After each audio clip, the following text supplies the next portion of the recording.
Bonjour à toutes et à tous et bienvenue dans ce podcast.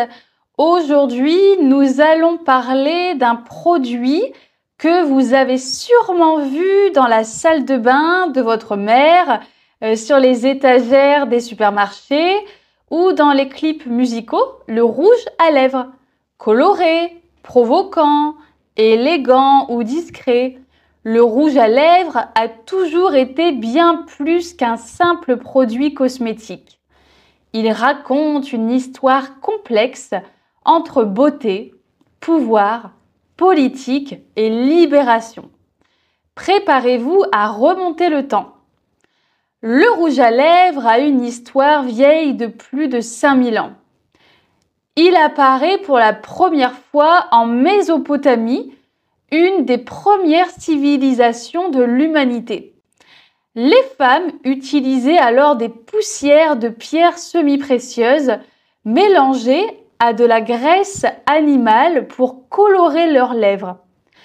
À cette époque, se maquiller n'était pas un acte de coquetterie, mais un symbole de statut social. Plus on portait de couleurs, plus on montrait sa richesse. Mais c'est surtout en Égypte ancienne que le rouge à lèvres prend une place importante. Des figures comme Cléopâtre utilisaient un mélange de pigments naturels, comme le carmin, obtenu à base de cochenille, de la cire d'abeille et parfois même du plomb. Certaines de ces recettes étaient toxiques, mais la beauté valait ce sacrifice. Le maquillage des lèvres avait aussi une dimension spirituelle et protectrice. On pensait qu'il pouvait éloigner les mauvais esprits. Dans l'Empire romain, le rouge à lèvres continue d'être utilisé, surtout par les classes supérieures, mais également par certains hommes. Il ne s'agit pas encore d'un produit genré. Avec l'arrivée du christianisme en Europe et la montée en puissance de l'Église, le rouge à lèvres et le maquillage en général sont perçus de manière négative. Le maquillage devient suspect, associé à la vanité, au péché, voire à la sorcellerie.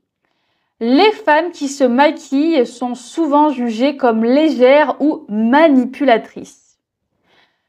Au Moyen-Âge, on valorise plutôt une beauté naturelle, pure et discrète. Se maquiller, c'est vouloir cacher ce que Dieu vous a donné. Pourtant, certaines femmes continuent d'utiliser des produits faits maison pour donner de la couleur aux lèvres, souvent en secret. À la Renaissance, le maquillage revient timidement à la mode dans les cours royales, surtout en Angleterre et en France.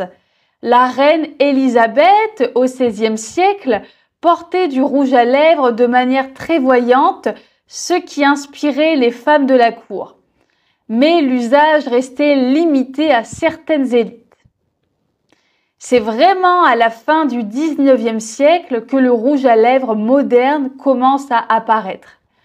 En 1884, à Paris, la parfumerie Guerlain commercialise un produit présenté sous forme de bâton, parfumé à la violette. Mais c'est encore un luxe réservé à une minorité. Au début du XXe siècle, le rouge à lèvres devient portable. Les premiers tubes métalliques rétractables apparaissent. En parallèle, Hollywood joue un rôle fondamental. Les actrices du cinéma muet affichent des lèvres exagérément maquillées. Le rouge à lèvres devient alors un synonyme de glamour.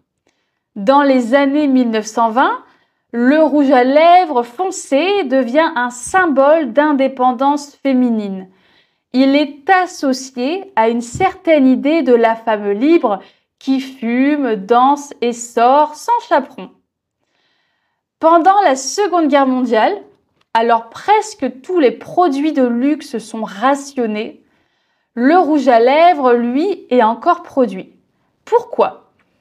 Parce que les gouvernements occidentaux considèrent que le moral des femmes est essentiel. Le rouge à lèvres devient alors un symbole de courage et de patriotisme.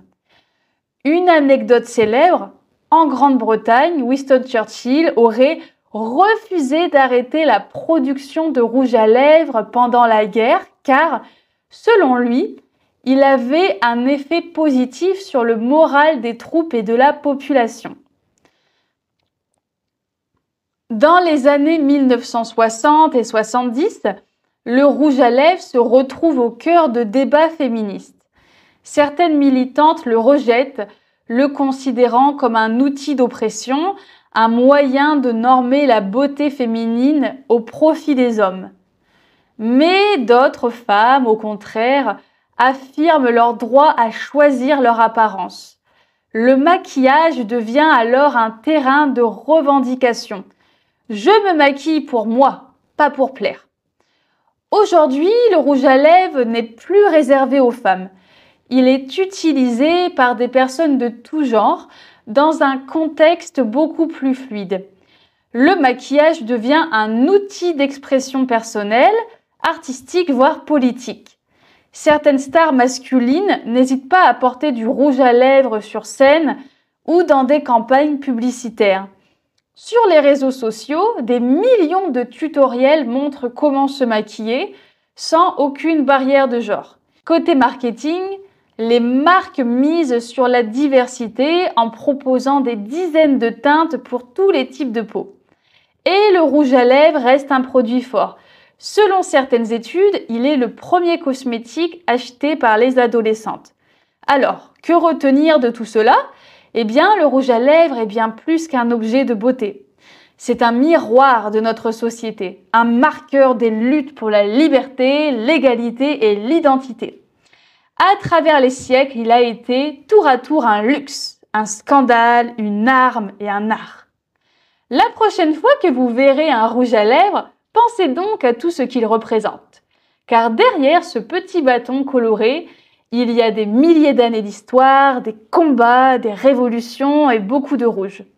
Merci à tous de nous avoir écoutés. Si ce podcast vous a plu, n'hésitez pas à le partager ou à vous abonner. En attendant, je vous souhaite une très belle journée et à bientôt!